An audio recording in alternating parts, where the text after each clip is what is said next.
was the night everything changed. Sometimes you gotta fast and back. See, niggas don't know where this shit started. Y'all know where it came from. I'm saying we're gonna take y'all back to the source, the knowledge. Yo.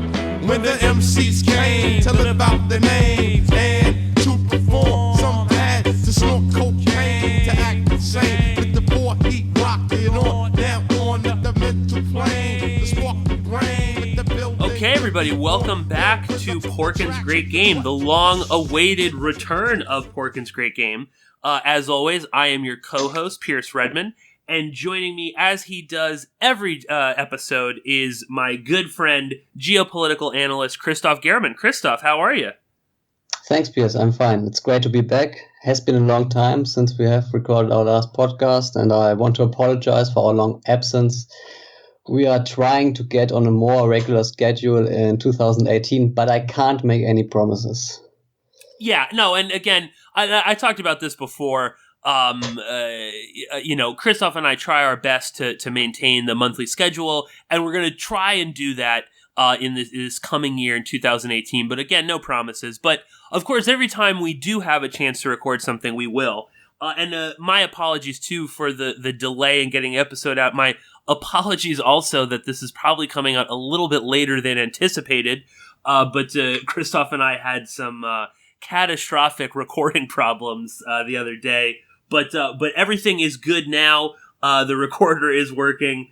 So why don't we kind of jump into today's episode? And briefly, we just wanted to sort of address some of the changes that we're going to be doing to the podcast. And I talked about this a few weeks back on my show. But Christoph and I had been talking over the last couple of months and just sort of ideas about sort of changing a little bit of the direction of the show. And I said that we were probably going to be focusing a little bit less on Central Asia and the Caucasus, in part because there's just not as much going on in that region. And I think today's episode will kind of show you why we're sort of switching gears a little bit.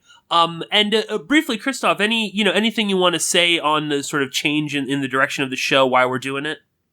Yes, when we started recording our podcast and when I was regularly covering developments in Central Asia and the Caucasus region, we were kind of expecting that the competition between the United States, Russia, and China would eventually play out more in the Central Asia Caucasus region after things get a little bit quieter in the Middle East. But as we have seen in recent years with the conflict in Syria not dying down but being prolonged, and then the conflict in Ukraine escalating the situation, the geopolitical dynamics in Eurasia have changed, and the focus is now less on the heartland and more on the rimlands, as we are going to explain a little bit later on.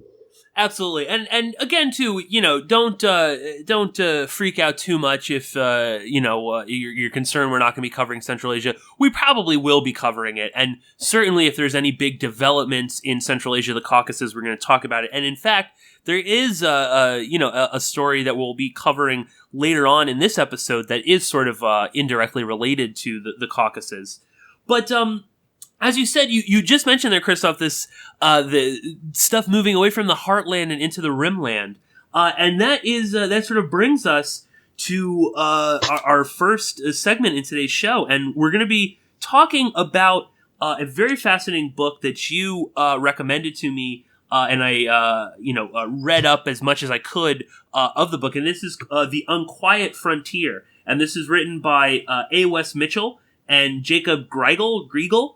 And it's a very influential book, and just to sort of illustrate how influential it is, Trump, the great one, just gave his national security speech, if you can call it that, and it was sort of complete with all of his sort of basic bullshit talking points about ISIS and North Korea, and he talked about jobs and how Obama was the worst president ever and how he's the greatest and NATO needs more money, but there was also quite a lot that he kind of seems to have, or somebody, I think we would think it's probably H.R. McMaster, who inserted some of these points that are almost directly ripped from The Unquiet Frontier.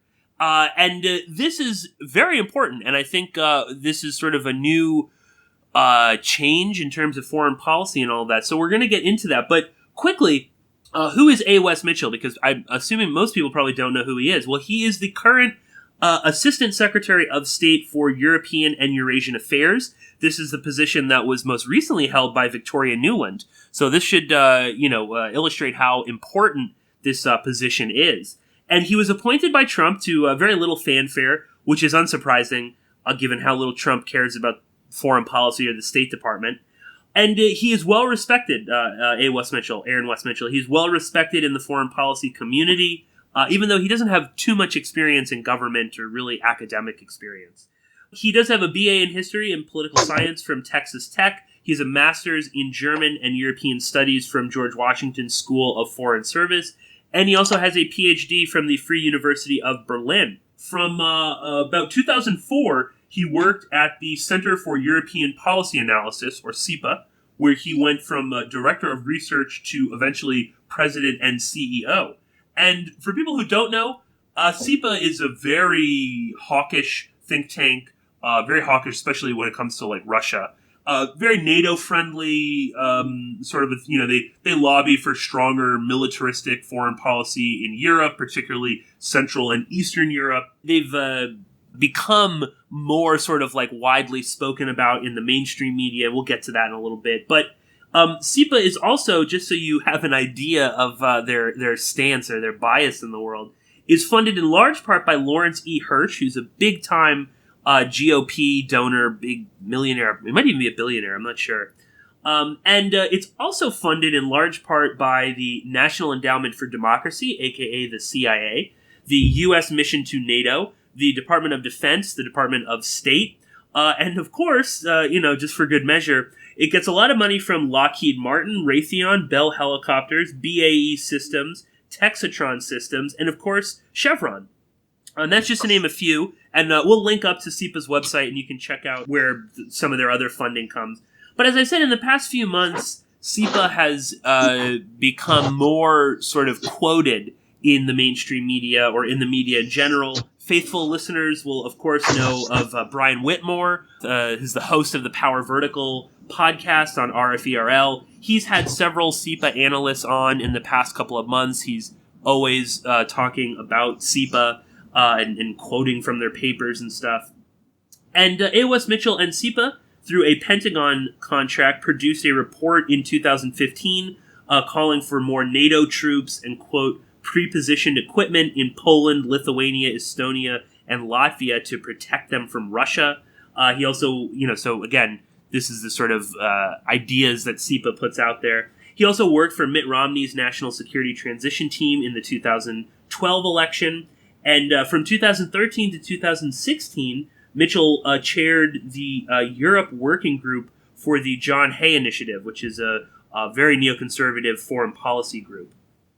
But of course, he also, in 2016, co-authored the book, The Unquiet Frontier, Vulnerable Allies, Rising Rivals, and the Crisis of American Power, with another member of CEPA, Jakub Grygiel. And Grygiel, of course, is now employed by the State Department. I think he's on the State Department Policy Working Group or something like that. And none other than H.R. McMaster is a huge fan of The Unquiet Frontier, and he wrote this, I think you described it on Twitter as a gushing review of it in the Wall Street Journal. But, Christoph, before we kind of dive into The Unquiet Frontier itself and why we think it's important to talk about this, is there anything you want to say on either A. Wess Mitchell or Jakub Grygiel or CEPA?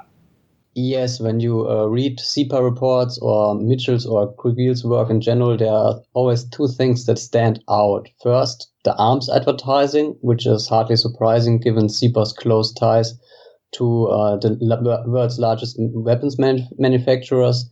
And second, the flawed arguments that they are using to make their case to sell more weapons, to bolster European defenses against the evil Russian threat and so on. For example, in a 2014 report, Aaron Wess Mitchell and Edward Lucas, who is also a columnist for The Economist and one of the most rabid anti-Russian writers in Western media, So they suggested that Russia could annex territory of a NATO member state using a Crimea-style land grab. Especially the Baltic states could be targeted by Russia in such a way.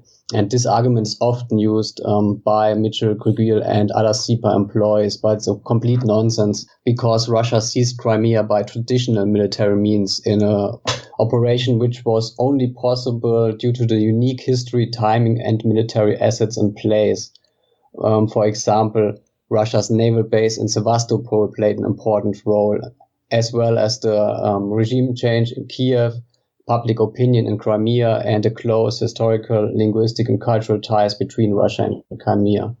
So you can't really compare the situation in Ukraine to the situation in the Baltic states. It's complete nonsense that Russia would try such a move in a NATO member state, especially given the fact that they use traditional military means, which would automatically trigger Article 5. But this scenario of a Crimea-style operation is always used by Mitchell and Grygiel. They describe it as a strategy of probing, which we'll get to in later on. Oh yeah, no, and we talked about this a few days ago, but I mean the as you say, this flawed argument that Russia is going to annex Estonia or Latvia or Lithuania. I don't really know why this is so popular in the foreign policy community, but it is being used more and more, and certainly people like Brian Whitmore and RFERL are always harping on about the Baltic states, and we need to prop up the Baltic states, and any second Russia is going to come in and seize control. And Brian Whitmore loves to talk about this Estonian intelligence agent that was kidnapped by FSB agents, and this is the beginning of the end. And like you said, they're going to annex Estonia like Crimea.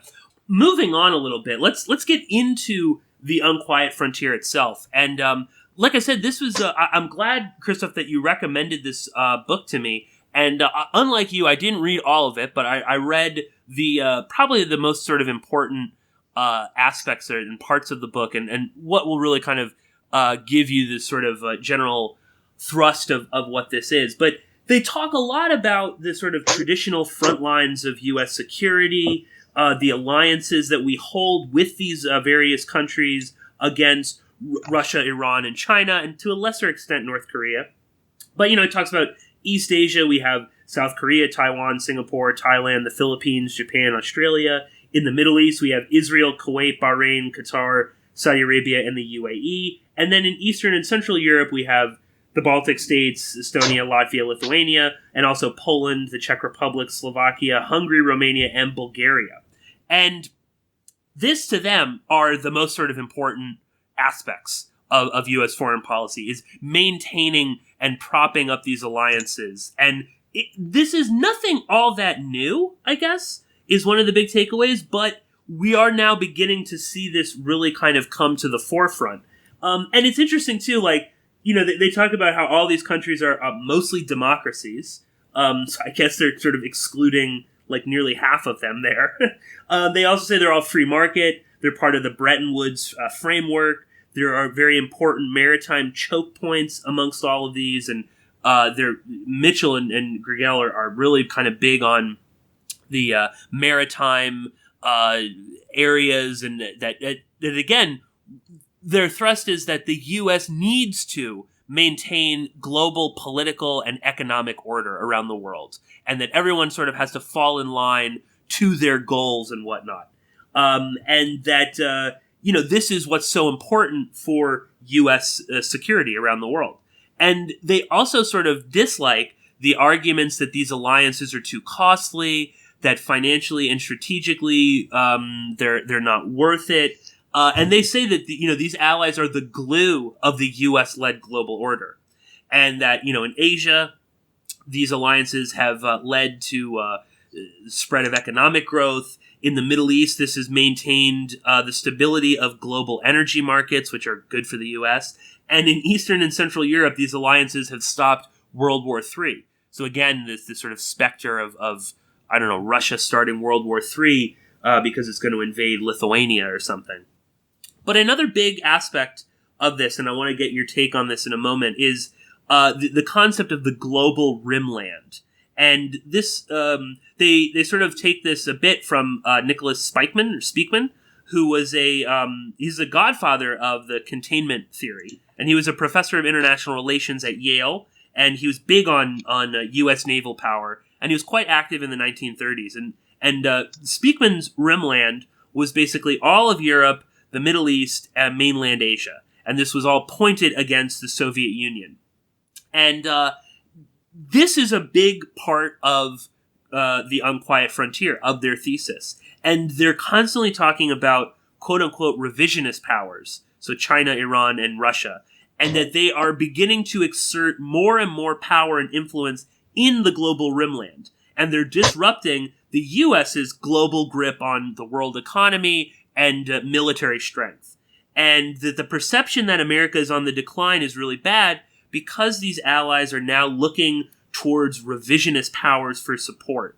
So essentially the book is a very, it calls for a more hawkish foreign policy. It calls for supporting our allies in the Rimland so that the U.S. can become the de facto emperor of the world in a very long-winded way.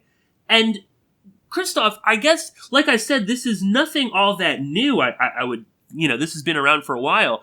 But what makes this so fascinating is that now this doesn't seem like a sort of abstract political theory book that you would read in college, or that, gets produced by a think tank and is just sort of tossed about at conferences. Because, of course, now Mitchell and Grygiel are within the State Department. And as we heard in Donald Trump's speech, he uses the term revisionist powers. There's quite a few lines that are almost like, word for word quotes from the Unquiet Frontier. So, explain to the listeners why this is so important, why we should be focused on the thesis of the Unquiet Frontier. I think it's one of the most important geopolitical books that have been published this century. It's really like a handbook for US policymakers. And Mitchell and Gryiel, they have been making this argument that they are laying out in the Unquiet Frontier. They have been making this thesis and this argument since 2010, and they always intended it as they always put in their recommendations for US policymakers, and were always intended to be used by US policymakers really as a handbook. And one important point that they are making is that they are arguing that the United States was only able to focus more on the greater Middle East and Central Asia because it had already secured the Rimlands. So, for example, the strategy that Brzezinski laid out in the Grand Chessboard was only possible because the Rimlands were already secured. And Mitchell and Gryiel write, had these regions not been stable, the United States would have found it difficult to divert such attention and resources without jeopardizing its competitive position against other large powers. In the decades ahead, for the first time since the end of the Cold War, the Rimlands will once again be at play geopolitically. The central goal of US strategy should be to stabilize these regions by building up and maintaining clusters of states that are politically confident, economically advanced, well-armed, and aligned with US interests. And that's a very important point that they are making. And I think many people in Washington, like McMaster, are coming around to their side of the argument and are seeing the world through their eyes, that the Rimlands are now at play geopolitically, and US has again the task to secure the Rimlands before the revisionist powers like Russia, China, and Iran are able to remove vital US allies from Washington's sphere of influence, which would then harm American prosperity if we follow Mitchell and Grygiel's argument. No, absolutely. And like I said, I mean, this is no longer just some guy, they wrote an article, we'll link up to it, I think it was in American Interest, that was sort of like the early stages of the Unquiet Frontier, but it's out of that realm. It's no longer we're some think tank guys recommending stuff, because now they're actually in positions of power to start implementing these things. An interesting part of this is that we do see that some of when Trump spouts off about foreign policy and stuff like that, it's sort of laughed off. It's like he's just sort of crazy. He doesn't know what he's talking about. Yet, there does seem to be a little bit more behind that when you start to see that a lot of what he says kind of lines up with stuff that is in the Unquiet Frontier. And a big part of that too is like this the Rimland imperative. And this is the idea of propping up the Rimland powers as being the most important to the U.S. world order. And that the U.S. should stop talking about abstract global architecture or global principles, as they call it. So, like human rights and democracy and voting and stuff like that. And instead, the U.S. should really just defend specific states against specific threats. And that the defense of allies is more important than developing relations with non-allies. So it's more important to, build up Saudi Arabia's military and give them more of a free rein than to, say, talk to a non-ally like Iran. And we see Donald Trump more or less going in that direction. We should rip up the Iran deal, and instead we should just sort of be preparing for war. And most important among this is the Eurasian Rimlands, and this is the Baltic and Black Seas through the Levant and the Persian Gulf to the Indian Ocean, and then all the way up through the coastline of Asia to the Sea of Japan. And, these need to be, how do they describe it? They want all these places to be politically confident, economically advanced, and well-armed and aligned with U.S. interests. And in there they have, these different sort of pillars. They must be built up on the two pillars of American political will and American military effectiveness. And Christoph, I kind of wanted to get your take on the Rimland imperative and also on these two sort of pillars, because again, those have been around for a while, but are we beginning to see sort of the early stages of American political will and military effectiveness kind of reaching a new level? Yes, I think we do. And what I find interesting is that many political commentators, so people like Max Boot, for example, would, if they read this book and if they really would understand the argument that Mitchell and Grygiel are making, I would say they would stop criticizing Trump and actually support his actions that he have been doing in this regard. They are not criticizing this strategy that Mitchell and Grygiel are laying out in their book. They are criticizing him more from a political point, but the strategy that Trump appears to be following is actually what many people in Washington would support, I think. No, totally. That's what's so sort of fascinating about this, and I know that might almost seem like a crazy notion that people like Mitchell and other McMaster even would actually be in line with Trump's sort of foreign policy ideas and whatnot. And Christoph, how do you think that is sort of playing out? I mean, do you think there's no way that Trump read The Unquiet Frontier? Even though there's obviously passages of it are in his speech. But is this more, say, a matter of, McMaster kind of inserting things in there and that they do kind of see that there is some sort of common ground between what Trump is saying or what Trump actually wants out of these foreign policy decisions? Do you think that's more what's at play? I think Trump surrounded himself simply with people like McMaster who are promoting these ideas, and I don't know if he was really planning to adopt a more isolationist foreign policy as he suggested during his election campaign or things like that. But now we are seeing, of course, that his personal and business interests align perfectly with some of the strategies that people like Mitchell, Grygiel, McMaster are laying out, and Trump is probably going along with this because he thinks he can make a few bucks. And at the same time, his advisors are telling him that these are actually great geopolitical strategies that are going to help us defend the US-led global order and that are going to secure American prosperity and so on. I think it's more alignment of different interests that are coming together in this.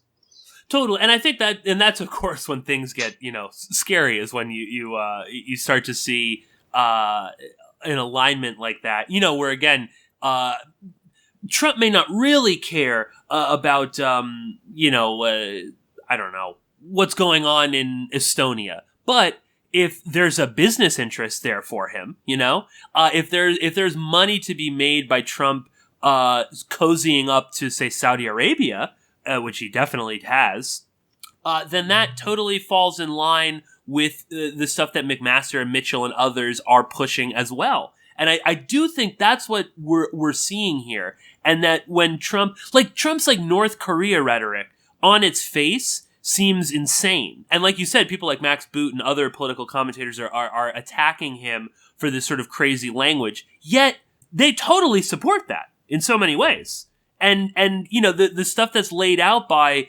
Mitchell and Grygiel in the Unquiet Frontier is totally in line with Trump's crazy pronouncements about bombing North Korea or taking on Iran. So I think we are seeing this kind of shift is real.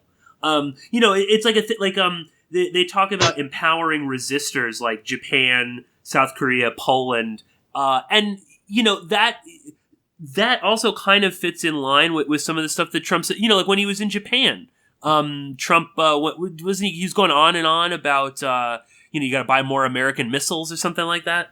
Yes, Trump's rhetoric could be just a ploy to make the South Koreans or the Japanese buy more American weapons. Here's an interesting section that you made me read, and I'm glad you did, because this is like kind of terrifying. Because this was written 2015, 2016, and there's a section in the book called quote, "Mending Fences with Saudi Arabia and Israel," and the focus is that there's the immediate threat of ISIS, which must be defeated, and then the long-term threat of, quote, nuclear Iran. And those are two kind of cornerstones of every time Trump, gives a foreign policy speech. But more importantly, they say that the U.S. should consult more with Saudi Arabia before working with Iran, okay? And that the U.S. should stop being critical or basically caring whatever Israel does in the occupied West Bank or Gaza. And lo and behold, we get the purge in Saudi Arabia, okay, which comes after Trump's visit, where he's, there's rumors that him and Mohammed bin Salman, were cozying up, and that Trump had to have approved of this purge, or at least known of it. And the idea that, after that, Saudi Arabia kind of goes after Qatar, they sort of up the ante in Yemen, all those things, and as opposed to, say, negotiations with Iran and whatnot. And then, of course, Trump, announces that we're going to move the embassy to Jerusalem. All hell is breaking loose right now in Israel and in Palestine. And, there's nothing. There's no even obligatory sort of like, we want all sides to, calm down. We really don't care what happens, especially, more settlements and stuff like that. And this odd cozying up BFF relationship between Israel and Saudi Arabia. So, Christoph, I just wanted to, you pointed this out to me. So I just wanted to get your perspective on this, because again, this is something that is totally in this book and is an important section. And then lo and behold, it kind of comes to pass under Donald Trump. And seemingly his actions in Saudi Arabia and with Israel no longer seem totally kind of out of the blue. Yes, when you just look at Trump's decisions, you think, "Wow, what an idiot." These decisions are probably going to harm the United States more than they are going to help them, especially in the long term. And most people laughed at Trump for being so dumb. But when you read the book and see Mitchell and Gryiel arguing that the United States needs to prioritize security cooperation in U.S. regional alliances over other considerations, including the nature of the regime in the case of Saudi Arabia, or territorial disagreements, for example, West Bank settlements in the case of Israel, you're starting to ask yourself, wait a second, who has read this book in the Trump administration? Because some of the things that Trump has been doing in regard to Saudi Arabia and Israel are really straight out of the Unquiet Frontier. No, it's crazy because, when I was reading the book, it was like, wait a minute, hold on. And especially the mending fences between Saudi Arabia and Israel is really like, this is actually happening. And I think this is And it's quite different from what Obama used to do especially in regard to Israel. Yeah, absolutely. No, it's like a total reversal. Absolutely. And I guess that's what I hope, the listeners sort of take away from this is that not only is there maybe actually a rhyme and a reason behind Trump's,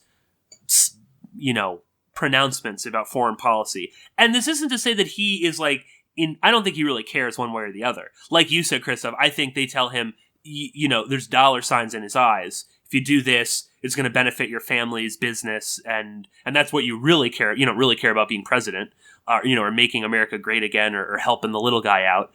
It's about helping yourself out. And so if you do this, this is great because this falls in line totally with what we're doing. So I think what we're seeing, especially with this recent foreign policy speech that he gave, is the sort of beginning phases of this actually coming into to being. And I think the scary thing, and I want to get your take on this, Christoph, is that, like I said, a lot of what's in this book is nothing new. Build up more military, we got to sell more arms. We've got to put more NATO troops. We've got to stop the, probing. They're always talking about, Russia and Iran probing. And, that could be like in Yemen or in Syria, places like that. And we can no longer tolerate that anymore. But what's scary is that it does seem like now, with these people in place around Trump, we might actually start to see the beginnings of maybe not full-on land wars between us and Russia, but we might actually see serious military steps taken maybe against Iran. Maybe the beginnings of something in, say, the South China Sea. And I want to get your take on that, Christoph. Is that what we're seeing here? Yeah, I'm afraid so. Did you see this insane video by the Saudis about invading Iran and liberating Iran from the regime? Oh, God. Yeah. I mean, the Saudis are batshit crazy, and they are really believing that they have to destroy Iran. Yeah. To secure their own power. And now you have people in the Trump administration who apparently believe that Iran is a big threat. Nuclear Iran is a big threat and has to be taken care of. For example, Mitchell and Gryiel write, a refocused US Rimland strategy for the Middle East must begin by dispelling the perception of US withdrawal. This can be done only by demonstrating an unambiguous prioritization of allied security concerns in US policy, which will require greater trade-offs than it did in the past. Most important, it will require the United States to take stronger diplomatic, economic, and, if necessary, military measures to dissuade Iran from developing nuclear capabilities. And that's a scary thing if you think about it. At the beginning, Trump was just talking about tearing up the Iran deal, and many people were thinking, that was to be expected, right? But it's not gonna escalate the situation completely. But if we're now talking about military measures to dissuade Iran from developing nuclear capabilities, I mean, Iran has been doing anything in its power to prove that it isn't developing nuclear capabilities. Right, I know, yeah. And the IAEA has been saying, Iran is not developing nuclear capabilities. So Iran can't do anything to prove to people like Mitchell, Grygiel, and McMaster that it isn't pursuing nuclear capabilities. So what they're going to do, probably the same thing that Cheney and his neocon friends try to do, bomb Iran. Oh, just a few days ago, the dingbat Nikki Haley, with this supposed Iranian missile behind her. That was her, that was her Colin Powell, anthrax at the UN moment. Who knows where this missile came from? I mean, first off, I'm not an expert, but the missile, it looked like, like a hot water heater, like a boiler you find like in your basement. And there's really, who knows where this really came from, or even if it means that, even if it was Iranian, it's almost like, okay, I guess, but, so, in that sort of bellicose rhetoric, like you said, Christoph, I think we are going to see, specifically with Iran in the immediate, something happening. They're like that's what Nikki Haley's speech at the UN with this missile was. That was sort of prepping everybody for this. That's what you see more. I mean, the Saudi Arabia needs to liberate Iran. I mean, I don't even want to know what that's going to look like. You gotta watch the video. Yeah, no, I will. No, we'll definitely link up to this in the show notes. No, I mean, the Saudis are really. I mean, MBS is a fucking whack job. He is really scary. And the fact that we're the U.S. foreign policy establishment is just embracing this guy. I mean, I'm sure you saw, Christoph, Thomas Friedman, Oh, yes. almost, having an orgasm talking about how great he is. That's what's so odd is that, establishment people like Thomas Friedman are in line with Trump on foreign policy, whether they want to admit it or not. And I find that's what's so crazy about this. And we'll kind of move on to the next topic in a minute, but it makes you wonder, when you hear Trump talking about bombing North Korea, that's not that far off from what is in the Unquiet Frontier. I mean, they more or less call for things like that. And I think we should, while we sort of laugh it off as, oh yeah, Trump is being Trump. Maybe we shouldn't be laughing so much when it comes to those sorts of things. I don't really put much faith in someone like John Bolton, but when he's talking about we will have some sort of a military conference, we have to step it up with North Korea. I think that might actually there might be some truth behind that. And clearly we're seeing the early stages of this. And I mean, God only knows what we're going to expect in the next 3 years with Wess Mitchell, in the driver's seat of U.S. foreign policy. Christoph, is there anything else you want to add on the Unquiet Frontier before we move on to the next topic? No, I would just encourage our listeners to keep an eye on Aaron Mitchell. He's probably going to do a few really stupid things. One thing that he has been pushing in the last few weeks is he's going to try to stop the Nord Stream gas pipeline project between Germany and Russia to isolate Russia and reduce Europe's dependence on Russian gas and so on.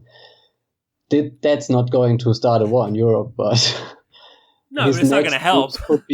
But his next moves could be even more problematic. No, and it's just I think it's only that's like classic probing right there.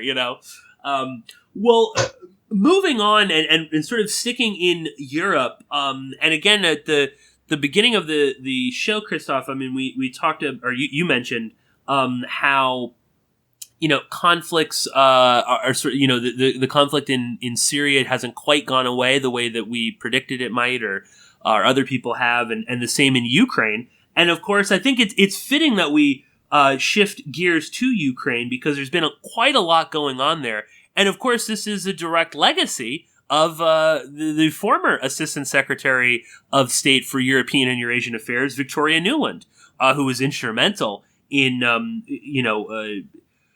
what we now see in Ukraine, which is just a sort of unraveling of government and violence everywhere. But back on September 8th, a car exploded in central Kyiv, killing the driver and injuring the woman riding in the car, and also a small child in the back of the car was, I think, slightly injured.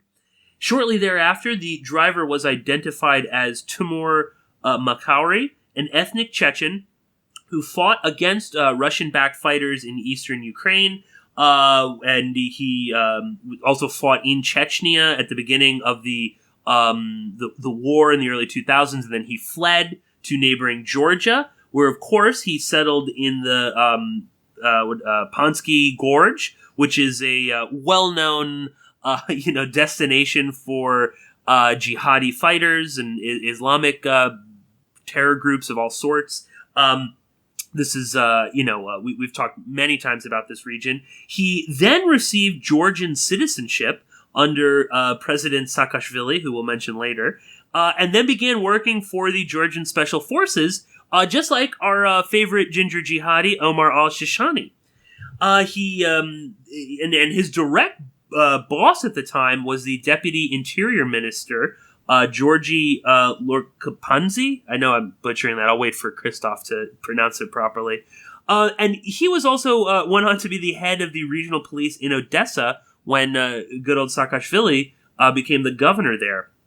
And of course, he declined to answer any questions about Makuri and his relationship. But Makuri fought with the Georgians in the 2008 war with Russia. He's credited by some as the person who killed his former boss, Chechen militant Shamil Basayev, who was the mastermind behind the Beslan school massacre in Russia. 2012, Makuri moved to Syria, and he was then later detained by Turkish police. He was accused by them of killing 4 representatives of the Caucasus Emirate, which is the terror group that operates in Chechnya, and we'll get to why that's a little odd. And then he was jailed for 3.5 years in Turkey, acquitted and then later freed in 2016. And then after that, he traveled to Ukraine, where he joined the Sheikh Mansour Battalion, which is mostly composed of Chechens that fought against Assad in Syria. And then in January 16th, 2017, Makuri was detained in Kyiv for carrying an illegal weapon. He received a suspended sentence of 3 years and then was freed in February. And then was later assassinated in a car bomb, a very sophisticated car bombing, as Christoph will explain later. And of course, there was a friend at that arrived at the scene of the bombing that told Ukraine's channel 112 that he supported Ukraine, and I think there's a connection to Russia. Christoph, this is like just sort of one in a series of fascinating stories that sort of gets right to the heart of the problems and issues that are going on right now in Ukraine. And why don't you kind of fill us in a little bit more about Makuri, about his sort of strange history and what's going on in Ukraine? Because, as I said, this was meant to be, our bulwark against Russia and, a NATO ally. And it seems that it's, anything but that at this point. So explain a little bit about Makuri and what's going on. Yes, Makuri. There are 2 confusing elements in his story, in his background. One point that you already mentioned is that he has been credited as the person who killed Shamil Basayev, one of the most infamous Chechen terrorists. And another confusing element was Makuri's time in Turkey, where he spent a few years in jail as a suspected double agent working for Moscow. But last month, the Wall Street Journal published a very interesting article that we're going to link up in the show notes, and they shed some light on Makuri's complicated past. The Wall Street Journal interviewed Makuri in February after his arrest in Kiev, and while he was detained by Ukrainian police, who thought they had made a breakthrough in a string of unsolved contract murders, because in recent months, a lot of people have been whacked in Ukraine. Many of them in Kiev. Ukraine has really been plunging into violence more and more. Not just in the east of the country, where there's still fighting going on, but also in the Ukrainian capital, Kiev, where people are just assassinated, blown up in the middle of the street. That's really crazy stuff going on. So who was Timo Makuri? He told the Wall Street Journal that he was born in Chechnya in 1978, and he later joined the Chechen rebellion full-time in the late 1990s, and eventually gained the trust of Chechen commander Shamil Basayev. In 2002, he was evacuated to neighboring Georgia after being shot through the groin, and Basayev decided that Makuri was too valuable to lose and ordered him back to Georgia to ferry supplies for the fight inside Chechnya, which is, of course, something that Georgia has always denied, that it has been supporting the Chechen insurgency inside Russia. Makuri reportedly settled in Georgia's infamous Pankisi Gorge, which has long been known as a hotbed for Islamic extremism and a base for Chechen fighters. And as you mentioned, his direct boss at the time was our old friend Georgy Lord Kipanidze, Saakashvili's deputy interior minister, who later escaped prosecution in Georgia by following Saakashvili to Ukraine. Lord Kipanidze, we mentioned him in one of our previous podcasts after the Istanbul Ataturk airport attack, because one of his former employees, Ahmet Chatayev, Chechen freedom fighter / government informant / most wanted terrorist, was named as the mastermind behind the 2016 Atatürk airport attack. And Lord Kepanidze at the time tried to save the situation by telling the Daily Beast in an exclusive interview that he recruited Chatayev as an informant to prevent terror attacks in Georgia, which is now becoming more and more obvious that Georgia has used the anti-terrorism label to mask its training and support program for Chechen fighters, where Chatayev apparently played a vital role, and Makawi also. This was inadvertently also confirmed by Surab Maizuradze, who ran Georgia's so-called anti-terrorism center. And Maizuradze told the Wall Street Journal that he took Timur Makawi under his wing when he came to Georgia. He arranged for Makawi to receive 2 Georgian passports, one in his real name and another in the name of Ruslan Papaskiri. And Maizuradze also told the Wall Street Journal that Makawi was a great Georgian patriot, always willing to fight the Russians. For example, in 2006, Makawi helped the Georgians to flip a Russian agent who had been sent to Tbilisi to kill him. And in 2008, Makawi reportedly fought on the Georgian side in the 5-day war against Russia. 1 year later, Moscow tried to kill Makawi again. This time, a bomb packed with nuts and bolts exploded outside his apartment, but Makawi survived with a few scratches and was ready for work the next day. And his former boss, anti-terror chief Maizuradze, lauded Makawi's commitment to the cause, saying, "If it was against the Russians, he was always willing to do it." And that would explain why Makawi has been linked to the killing of Shamil Basayev in 2006. Makawi told the Wall Street Journal that Russian security services spread these rumors to tarnish his name because they weren't able to kill him in Georgia at the time. And that certainly seems more plausible than Makawi killing his longtime mentor on behalf of Moscow just to make a few bucks or things like that. I mean, Russian security services have been using this technique. There are, of course, a few cases where they have been able to flip Chechen insurgents and use them, for example, in Turkey to kill representatives of the Caucasus Emirate and Chechen fighters. But I think Makawi doesn't fall into this category. He seems really like someone who was really committed to the cause and who spent his whole life really fighting Russia. Like many other Chechens, Makawi eventually left Georgia to Turkey, the main base of NATO's Chechen freedom fighters.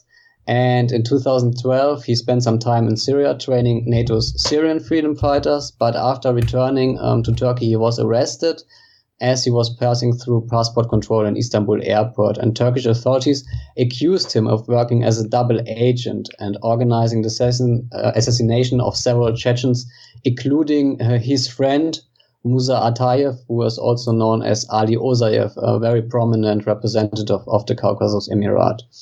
But the charges against Makawi were based on very flimsy evidence. A key piece of evidence was provided by Makawi himself, a videotape showing Makawi meeting with a Russian agent. And the tape was shot by Makawi, who held a meeting on behalf of Georgian security services. Makawi posed as a cash-strapped hitman, bargaining with the Russian agent over the price of killing 3 men on Moscow's hit list. And according to former Georgian officials, the operation was carried out to find out whom Russian intelligence agents were targeting in Turkey.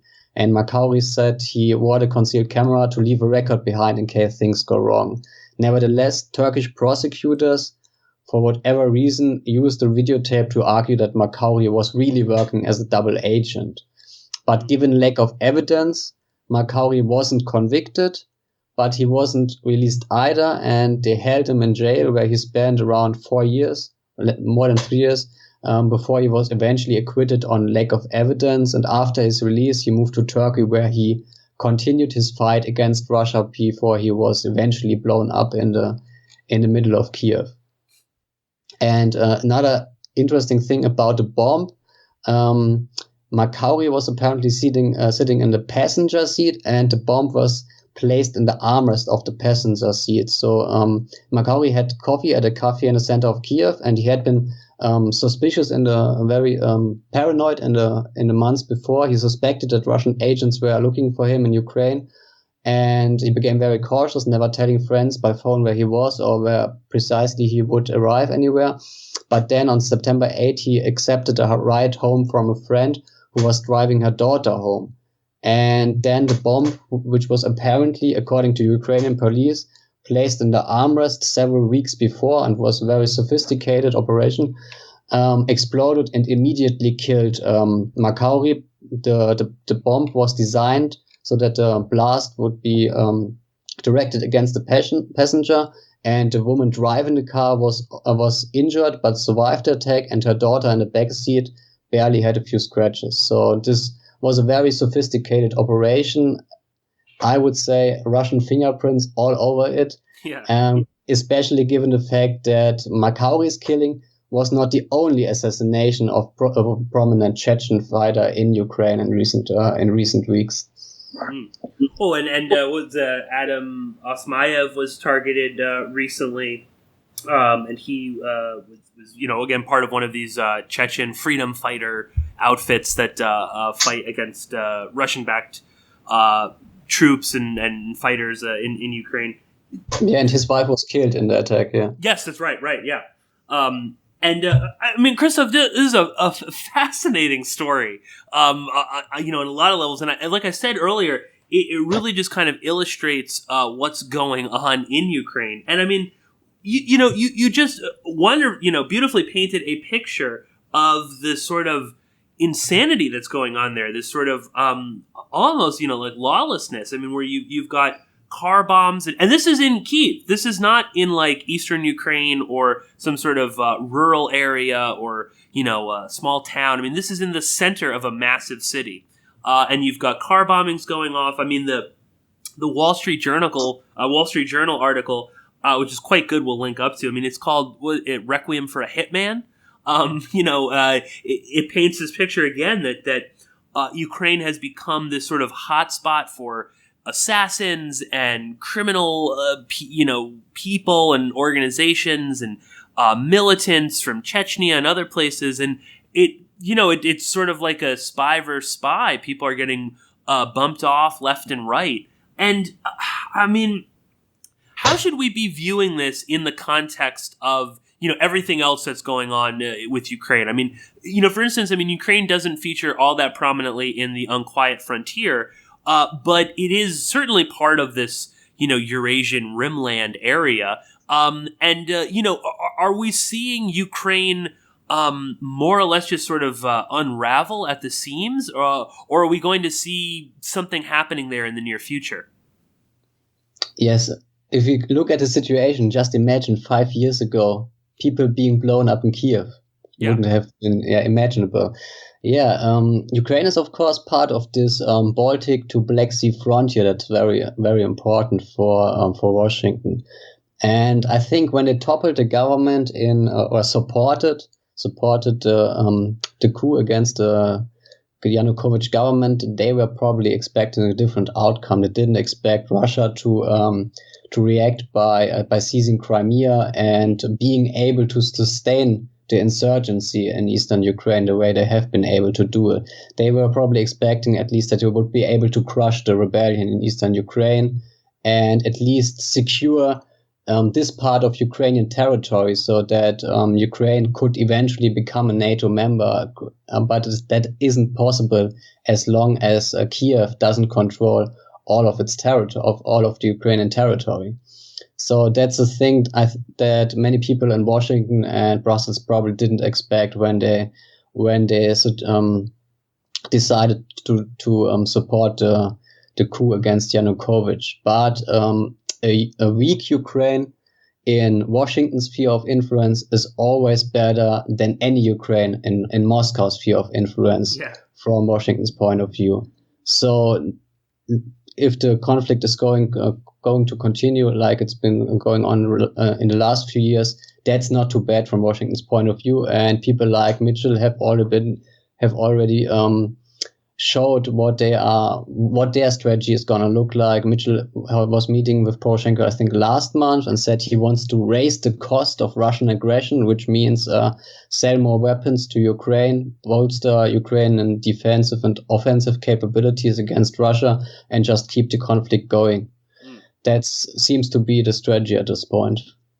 Oh, and I think, again, this sort of fits into, as Central Asia kind of quiets down, that battleground quiets down, we see in Ukraine things heating up, and, Mitchell's response is, well, we'll just sell more weapons, and we'll just continue fighting the Russians there. And again, as you said, I mean, this is part of that Baltic Black Sea area that is so important to them, and I think we'll just kind of see this sort of escalation of fighting and whatnot. I guess it's just it's crazy to me to see, you think back a few years ago and John McCain and Victoria Nuland, and what was that stupid stunt where she was handing out cookies to the Euromaidan protesters, and that has just it was just a total charade. I mean, it never panned out the way they wanted it to. I mean, it completely, like you said, I think Russia, they underestimated Russia's influence and their ability to maintain eastern Ukraine and keep the fight up there. But it is worrying that now we're seeing this is happening in Kyiv, not just in eastern Ukraine anymore. I would assume more to come on all of that.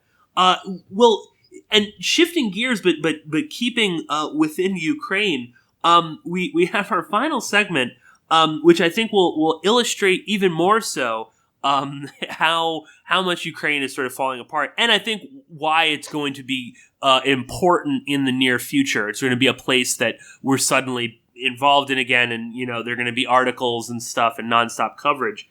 But we our favorite, one of our favorite, maybe our favorite person on the show, Christoph, is of course a former president of Georgia, Misha Saakashvili, our Misha. And Saakashvili is, just for people that are new to the podcast, he's someone we always talk about, and he just never ceases to amaze us. And lately, there's been quite some developments between him and his boss, Poroshenko, the leader of Ukraine. But to backtrack a little bit, in early November of last year, Saakashvili resigned as governor of Ukraine's Odessa Oblast, and he was appointed, of course, by Poroshenko.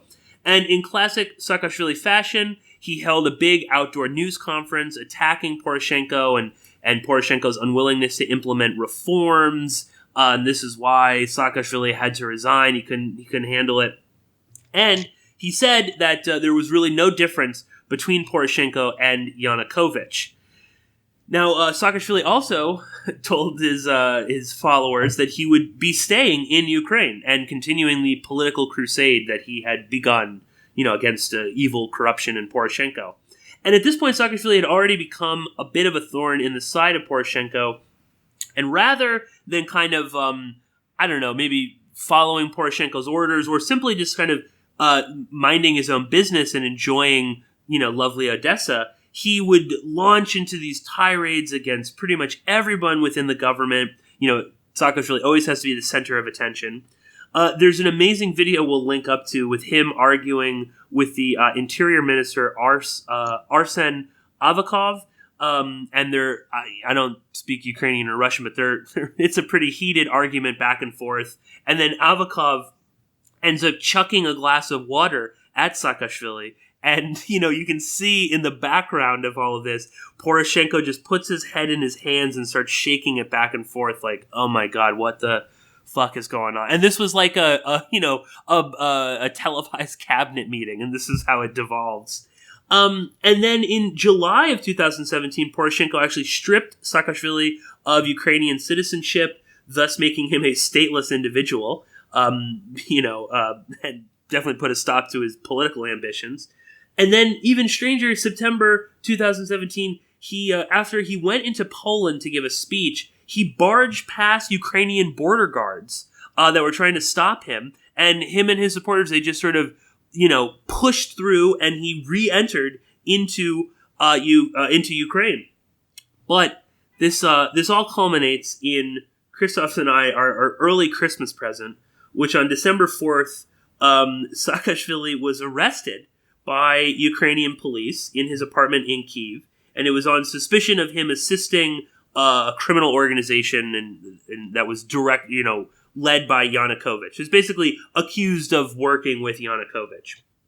And, Saakashvili never ceases to amaze us, always impresses. He gets up on the roof of the building of his apartment. Okay, he gives a speech where he threatens to kill himself. Then the cops get up there and they circle him and they take him back downstairs. Then he's manhandled into the back of a police van. Okay, but at this point now, there's maybe a few thousand of his supporters have descended around this police van, so it can't drive away. Then they actually break him out of the van. Okay, and they yank him out, and there's pepper spray being sprayed around, and people are screaming, and Saakashvili is shaken, and he's looking, oh yes, we've won. And there's like a great picture of him smiling, giving the peace sign, and he still has the handcuffs on his hand. And then Saakashvili was like on the loose in Ukraine for about 4 days. Nobody knew where he was, and he was just sort of, I don't know what he was doing, but he was just on the loose. Then he was recaptured by the police on December 8th, and they formally charged him, and then and there were some. Over that weekend, there were lots of protests and stuff with his supporters. On December 17th, just a few days ago, Saakashvili supporters smashed up windows in Kyiv when they were marching. And then on December 18th, Saakashvili appeared before before the Prosecutor General's office, but he refused to answer any questions. Christoph, he really never ceases to amaze us. Good old Saakashvili. What in God's name is going on with this? This was really probably one of my favorite news stories of the whole year. What is happening here? Is this the end of Saakashvili? Yeah, looks like, unfortunately. Love him or hate him, but you gotta admire his resilience. Yes, really. Yeah. I think Poroshenko didn't expect this when he appointed Saakashvili as governor of Odessa and granted him Ukrainian citizenship. He probably assumed that Saakashvili would remain loyal to him and only take on the enemies of the president. And Poroshenko probably thought he could just drop Saakashvili like a bomb in Odessa and see what happens.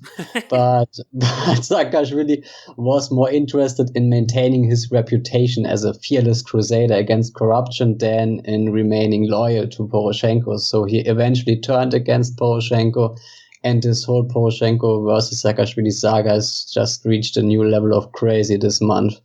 And now Poroshenko's only option is apparently to extradite Saakashvili to Georgia. And Saakashvili yesterday said that the Ukrainian authorities are apparently working on extraditing him to Georgia amid the New Year holidays. So his time is running out. And there was a report that he was at the Dutch embassy a few days ago and received a package of documents allowing him to go to the Netherlands because his wife is a Dutch citizen. So that's probably where he could escape if he wants to. And yeah, I think that's probably likely destination for him. Otherwise, he can stay in Ukraine, continue his fight. Eventually, he's being arrested, probably detained to Georgia, and then is going to spend the rest of his life in Georgian jails. I don't know. It's not like Saakashvili. No. What is he going to do without the media coverage? Oh, I know. Can you imagine? He'd go crazy in jail. There's no cameras. There's no, you can't be on Twitter or whatever. There's nothing for him to do. He can play the political prisoner, but. And it's not going to further his fight against Putin. How is he going to take on Putin? Right, exactly. I was actually amazed that when he was sort of on the run for those 4 days that he didn't try to flee. Because in my head it was like, you've got to leave, somehow. I'm sure he has some money stashed away, and obviously, his supporter. This is also like the Ukrainian police can't find, the loudest person in all of Ukraine. For 4 days. That's pretty shocking. But you would think, dude, just get out of Dodge. Because I mean, we talked about this earlier, Chris. I mean, if he stays in Ukraine, I mean, he could just end up getting killed. You know, I mean, Poroshenko might just, I don't know, especially if he's in jail. You know, pay some Ukrainian thug to just go and kill him or something like that. I mean, if he goes to Georgia, I don't think there's any way he's going to not end up in jail there. Like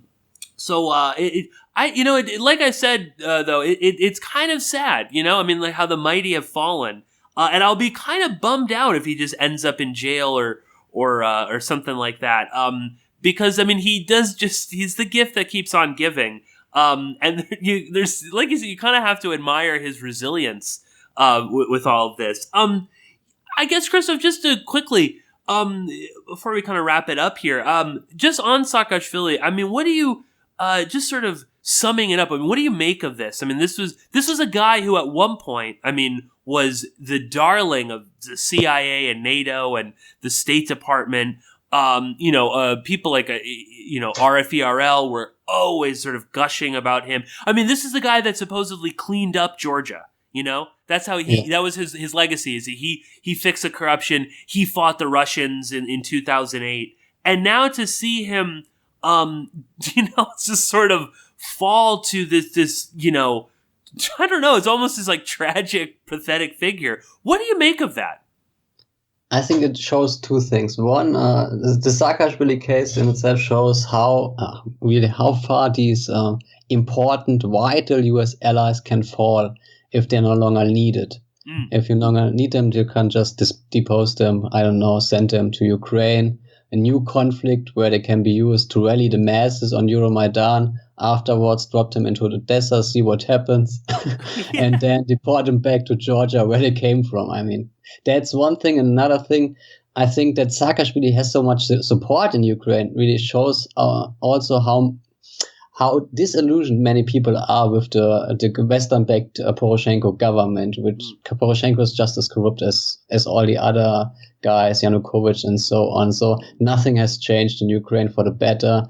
There haven't been any real reforms which have been promised to the Ukrainian people, and many people are fed up with the current government. Supporting Saakashvili is not going to help them. I think they will realize this sooner rather than later. But for the time being, it's of course funny to watch. Yeah, definitely. But no, yeah, I guess it's just, a warning to would-be corrupt authoritarian leaders that want to get in bed with the U.S. is, I mean, that was the thing that actually kind of struck me, is that there was like almost nothing from the U.S. about this, There was even the U.S. embassy in Ukraine was kind of like, stop smashing up windows. This isn't good. But there was nothing, lauding this guy. I mean, this was like, he was a trusted NATO ally. And now he's, like you said, I mean, you just sort of, ship him over to Ukraine and work with the Euromaidan protesters, and then we'll put him in Odessa. We'll see how that works. And now he's basically kind of like on his own. I guess that's what's so funny. And you almost want to say to these people, like, this almost always happens. Like any criminal, he's either going to end up in jail or dead, most likely. Maybe if he's lucky. I think, though, even if he went to the Netherlands, there's no way he's gonna do something. He's not just gonna, hang out in Amsterdam and just sort of relax the rest of his life. I mean, I don't think he's capable of doing that. But hopefully, Saakashvili, if you're listening, we wish you well. I hope you have a good holiday, and, stay safe, and definitely, stay in the headlines for us, because anytime there's Saakashvili news, Christoph and I always want to talk about it. But anyway, Christoph, thank you so much for joining me. I'm so glad that we finally got to record a new episode. As we said, we're definitely going to try and stay on to a monthly schedule. Of course, if you want to support Christoph and I and the work that we do, you can always go to our Patreon page, which is patreon.com/Porkins Great Game. We won't be charging any of the patrons for this episode, so don't worry. But, in January when we record, we will be charging everyone. And we might, change around the structure and the reward system a little bit. Maybe we'll open it up to some more people. But briefly, Christoph, tell the listeners where they can go to check out your work and to follow everything that you do. Yes, my blog, you can find my blog at christophgerman.blogspot.com, which has been a little bit quiet this year. I'm going to try to write more articles next year. Let's see how that goes. And you can follow me on Twitter at chgerman. Excellent, excellent. And I highly encourage everybody to do both of those things. Well, Christoph, thank you so much for joining me, and we will be talking again very soon. Thanks, Piers. Plus head and potato, cause nigga styles are old like Mark 5 sneakers. Lyrics are weak like clock radio speakers. Don't even stop at my station and attack while you're playing bell with the rep like Amtrak. What the fuck for? Damn, while law make law. I be justice. I sentence that ass to the 4, ram the clock.